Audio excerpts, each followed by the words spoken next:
Welcome to the Ascension Path with Twin Essence. I'm Lacey. And I'm Marley, and we're your Starseed Lightworker and Psychic Medium hosts. We're identical twins with spiritual abilities and Starseed missions on Earth. On the Ascension Path, we discuss what it's like to be identical twins serving in a spiritual capacity and provide insights into our work as Starseeds. We create a sacred space to receive channeled messages, intuitive teachings, and expansive conversations that elevate your frequency and support your evolution. Join us to learn about navigating the path to ascension and becoming the most authentic, aligned version of you.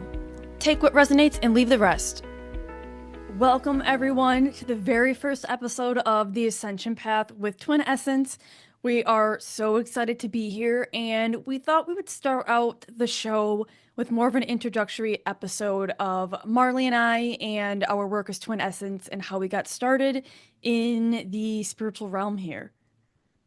We always had an interest at a young age in like the unseen spiritual world, the paranormal side of things, metaphysical topics.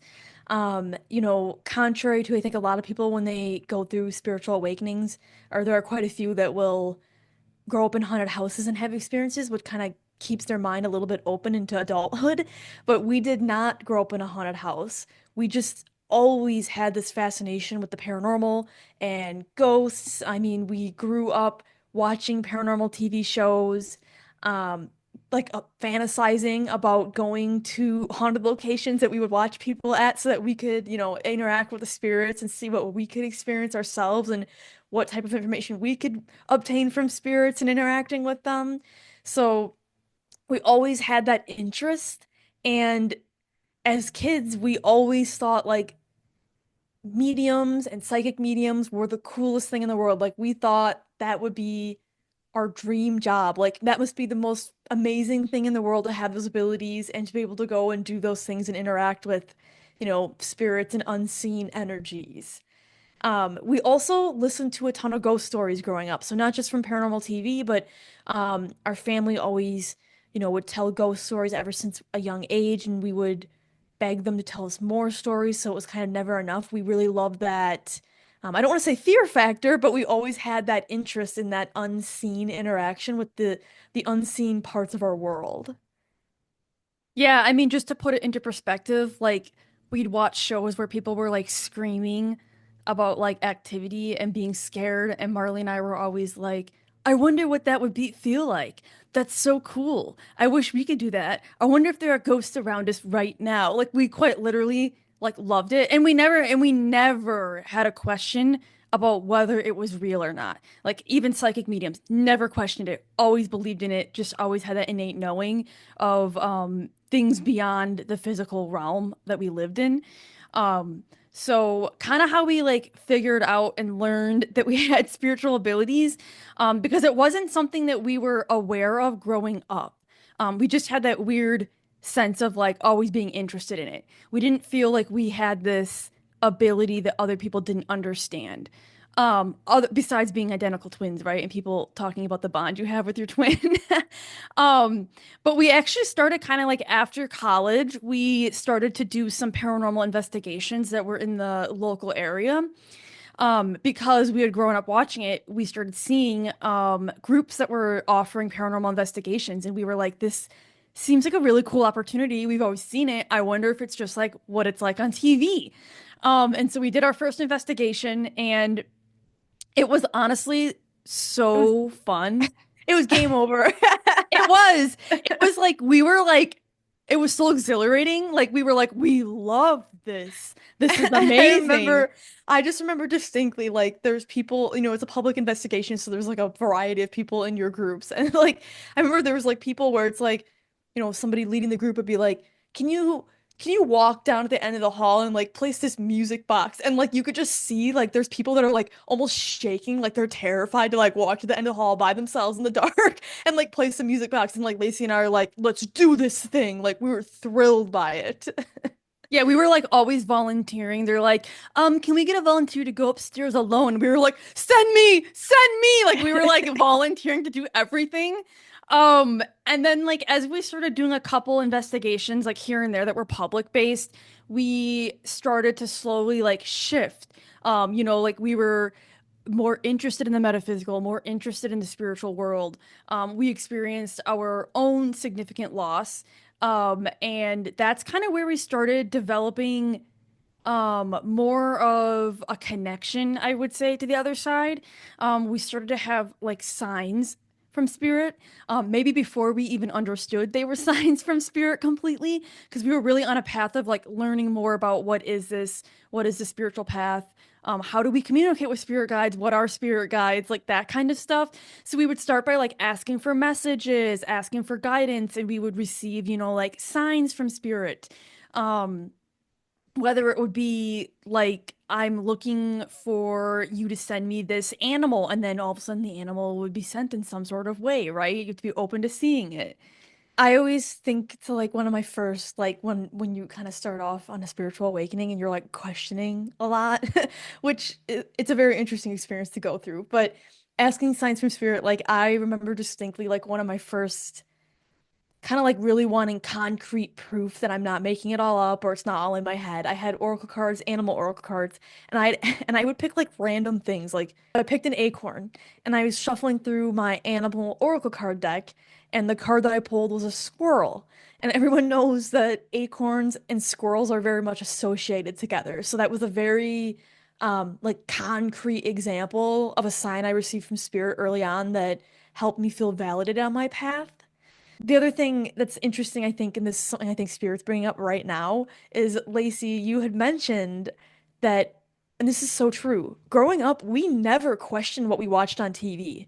Like, we never once said there's somebody faking this or that psychic medium on TV is making this up. We never questioned it, which is such an interesting contrast that when you go through the spiritual awakening and this journey, when you start going through that and awakening your abilities, it's like opposite. You question everything.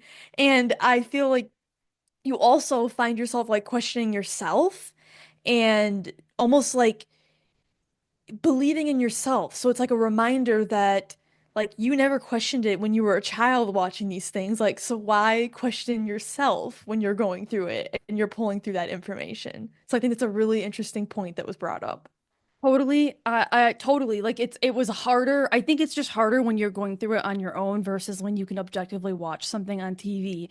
But yeah, I remember asking for signs of like specific animals or like send me a butterfly and like those kinds of things.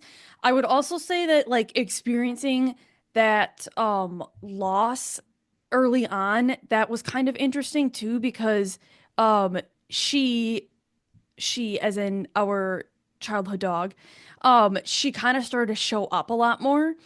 And we became very sensitive to energies. So it was like, like you'd be sitting and working away, and then all of a sudden you would get this feeling you're like, someone's watching me in the corner of the room. Or I would feel them enter the doorway or walk by me. I started to get images of like our childhood dog where I would see her. Um, and I would know, and particularly they would send me her because they knew I wouldn't question it as much. Like I would just know it's her. So that was like a very common thing. I know like Marley always talked about seeing shadows and things Yeah, yeah. during the early phases. I'm a shadow seer. No, I did. So I distinctly like what similar to what like Lacey, what you said. Like I have distinct memories early on in the path when I would be like working in a room alone, like just like working remotely, typing on the computer, and like somebody would come into the room and like it's literally like you would just like feel it. It was like like they just come into the room and all of a sudden I'd be like I'd turn around in my chair to like look and no one would be there and the door would be closed in the room I was in and I'm like I didn't even remember the door was closed and so it was like very very very like obvious that I was sensing energies walking up to me. I would hear them walk up or I'd feel them. And then similar thing with the shadows, like I would just be working and all of a sudden like a gigantic shadow would like come up behind me or like move across the front of like where I was facing so I would just see it in front of me and I'd be like, what was that? Did I make that up or did I just see that? Like there's no light moving in this room right now to uh create that type of shadow or effect. And I would say everything naturally like unfolded for us in terms of like the next steps on our spiritual journeys. And it was really never a question about who we were serving or what we would do with our abilities. It was just kind of naturally laid out for us. And obviously, being twins makes having spiritual abilities very, very unique. Yes. Yes. So we've definitely, I think it's been such a gift on our paths that we have each other.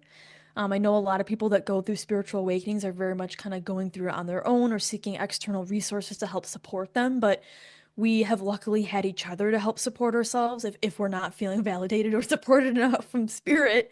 Um, but that's kind of where we did develop, our twin magic readings and learning how to channel together and creating like a stronger connection and energy that we hold with the unseen world or the energies that we're those interdimensional energies that we work with now. A lot of them are, light beings or interdimensional beings, and it's less, I would say like less focused on just past loved ones or, angels, maybe even. Like it's very much interdimensional, um, high vibrational star beings. And we really create that connection and create that channel together, which has made, I think, a unique experience for our clients as well as for ourselves as we kind of learn from each other and kind of learn to like pick psychic threads, if that makes sense, together. Um, we do, I think, on our paths, there's always going to be like external noise, right? So, like, as an identical twin, there's always going to be the external noise, like trying to put their judgment on you or like, trying to tell you apart, trying to pick you apart physically to understand you. And whether the intent is like good or bad, it can be hard when you're sensitive to that, right? So, we kind of, that was something we really navigated growing up to and being on the spiritual path now. It makes a lot of sense what we were going through at a young age with that. But it's really helped validate us, I think, on our in our spiritual abilities, and we've been able to, there's times I will channel something through, I will write things down, and then like we go into a session and I don't even get to say what I had written down already, and like Lacey's already pulling it through, verbally saying it, and it's like, whoa, that's cool. We validate each other and have similar like psychic threads that we're picking. But we But do work very differently too when we channel, just because like Marley gets a lot of information ahead of time. I'm very much like, don't tell me anything. I don't want to know anything until I'm there, and I'll just channel and see what comes through. So we do work a little bit differently, but we do like we enjoy and we love creating that sacred container in which that we can provide that dual channeling experience for clients. It's what makes us unique. It's what makes the experience special for our clients. And the comparison trap is really unique when you are an identical twin because we just grew up always having people compare us, and it's no different when you do spiritual work, right? We do things together. We also have our individual offerings. So sometimes people are like I need to figure out which one of you I want to like go to a session with instead of just doing both of you. So it's interesting. Um, for sure. But I don't think there's very many people who can say they've had this kind of experience that Marley and I have on this yeah, it's path. very, very unique. I mean, one thing I will say too is like Lacey and I, yes, there's ways that we will channel differently. Yes, there's ways we validate each other as well. But the most important lesson in that, as we've kind of gone on our paths, is that you always have to leave room for your own experiences, right? So, similar to anybody else going through an awakening or like taking classes from others, like I think that's totally fine and there's definitely value in that, but always leave room for your own experience, like so that you're not forcing yourself into a biased experience or trying to figure out like this isn't working, right? And trying to make a one size fits all approach to it. Like always leave room for that, for yourself to kind of grow and experience. And I think that we're very lucky with having each other through this experience, but also that we've always given each other the room to explore things independently and kind of go off and do what we need to do independently to spiritually develop and then bringing that back together for like how we present things to other people and how we work together in our spiritual business. I think that like it's great having a spiritual support system, but yeah, always make sure you're allowing yourself to explore things on your own and that it's authentic to you. You're not just like picking something up from someone else and thinking like that's the right way to do it. Because Um, there aren't a lot of rules, right? There aren't a lot of rules, and I think that sometimes people want to follow rules, but um, it's unique to you, and you have to figure out what works for you. And we've always been able to, like I said, fork off, but then come back to the main road together. And we're still on the journey together. It doesn't matter if one of us has to stray to like go through some lesson or learning experience and develop something differently. Um, and that kind of leads into our Starseed Lightworker awakenings as well. Because you probably heard that in the beginning, and we're like, okay, Starseeds. um, but essentially, we did go through another level of a spiritual awakening, I would say, and that was what we call our Starseed awakening. Um, so starseeds, they're interdimensional light beings that essentially come from different star systems, galaxies, or planets outside of Earth or Gaia. You'll hear us use Gaia a lot for Earth. And some souls will only have human incarnations, and then starseeds are going to have galactic origins in addition to having human incarnations on Earth as well. So, different beings that come from outside of Earth that are incarnating on Earth currently. That's really just another way of Lacey and I saying we really are out of this world. Okay, there's a cheesy joke there. But yeah, you can call us aliens, you can call us weird, whatever you want. We prefer the term light beings because alien is very derogatory. Um, but essentially, starseeds choose to incarnate on Earth during a specific time period, and they typically have a mission or purpose, but tend to be more focused on spreading love and light while they're here. So that is where the starseed part comes from, and obviously that Marley and I being starseed light workers, we have starseed lineages and origins that are outside of Earth. Yeah, and we had, I would say, even through our Starseed awakening, like kind of similar to the spiritual awakening when we initially started off, like we both were having like independent, I would say like independent experiences. Like we each had our own experiences that we started to have with these other interdimensional beings, and it was very like strange at the time. We were like, what is this we're seeing? What is this? What was that came to me this morning? And it didn't Um, scare us. I just have to know it no, didn't scare us. no. We were very curious. Yeah, And it didn't freak us out. We just were kind of like, I don't know, what is this? This is new. Like, what yeah, does it it was mean? it was very like we never were scared. It was very benevolent. But we really both of us, I would say, had like these like lucid dream-like experiences where these beings were coming to us. And it was such a like vivid, I think, physical and energetic experience that we went through because I think I had it first maybe and I had shared and then Lacey had one very shortly after that. And it was a very interesting process of almost like it reminds me of connecting to your higher self. That's a topic for another time, but it's almost like you become third party to your body and you hear them telling you like, nope, focus on this image, focus on what you're seeing, like trying to keep you in the dream. But it was like, I don't know, it was very much like I'm in this dreamlike state. It really was astral realm. At the same time, I'm very physically aware of where I'm like experience like where I physically am too. So it was a very unique experience. And I would say, um, for me, I didn't even need to like be told to focus on it because I just was kind of like, I woke up and was like, "What's up?" Like this be like this beings in my room, and I was like, "Huh." Like they're just staring at me. Cool. Like I don't really know what this is all about, but I guess I'm just gonna go back to bed now. Like it was very like casual and strange at the same time, but like Marley and I handled it very well. And we you'll hear us probably say this. It takes a lot to scare us. Not to make us sound like we're like these really big tough guys that aren't scared of anything. But it does as we've been on this journey, we've just had a lot of different experiences and learned a lot. And don't need to have a lot of fear in some things. So it wasn't something that scared us, but it was a very interesting experience. Very vivid, very unlike anything we had ever experienced spirit wise at that up to that. Yeah, and we had a friend who we described the experiences to, and she said, you're seeing a Lyran Starseed. And so we were like, what? So that was kind of when we realized, like, wow, we're connecting to this different level. And we started researching more on the Starseed path and started exploring more on our channelings and how we were connecting to these beings in these other dimensions. And as we kind of continued on this path, it was very clear very quickly, like this is part of who we are. Like we just felt this deep knowing. It was like a deep, deep, deep shift of our identities.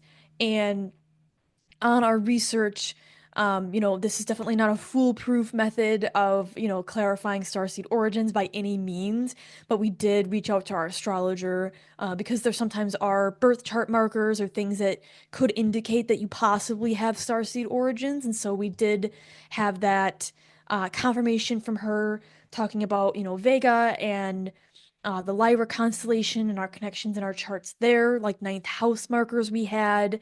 Also talking about where Neptune was located in our ninth house. So that was kind of cool to see some external validation, I would say, through astrology. It's like I said, it's definitely not a foolproof, concrete method of determining am I a star seed. But for us, it did help confirm like these beings coming to us. Of course, we had a lot more other channelings and connections we had made, so this was just another way of the universe supporting us and validating us on our paths.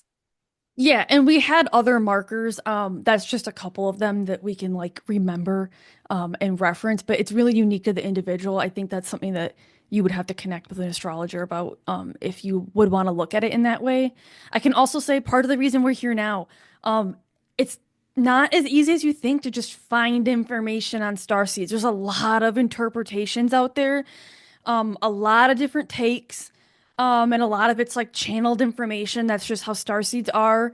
But that's kind of why we're here now, right? To like give you our experiences and how we've arrived at this point as starseed lightworkers and parts of our missions and purposes. Being a starseed lightworker has completely changed how we do our spiritual work. It's no longer the typical like psychic medium work. We just that's not really the realm that we operate in anymore. We operate at a much higher vibration now than we used to, and it's a very unique approach to channeling uh, because we have limitless potential in what we can connect with. Uncovering our starseed origins, connecting with our star families has really untapped. It's like untapped potential, and now we have like this limitless capacity, if you will, to receive different information, and we access different information and channel different information as starseed lightworkers due to our starseed connections. Like that really feeds into like our mission and purpose, right? In our contracts right now, especially as starseeds on Earth during this pivotal time in our history. Like we are, one thing that's very, very clear about our missions and our identities is really this path to ascension, right? So we're operating at this very high vibration. Um, and how can we help support you, right? Supporting others as they are on the path to ascension, as they're working through the things they are being faced with, challenge-wise, life path-wise. And, we are serving as guides to the collective right now, guiding those on their path to ascension, helping them through the challenges they're facing. The age of Aquarius is here, and we have uncoincidentally arrived as your collective guides to ascension during this time on Earth to help you heal, raise your vibration, and transform into living your highest potential timeline. Uh, as we've discovered our starseed missions and lineages, it has led us here, and we have lots of insights and knowledge, not all of which will be public at this point, but will start to become more and more public as we share more information.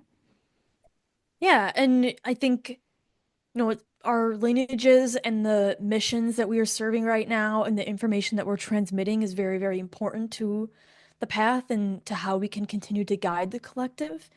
And we'll share as we go along the way, and we hope that you continue to follow along.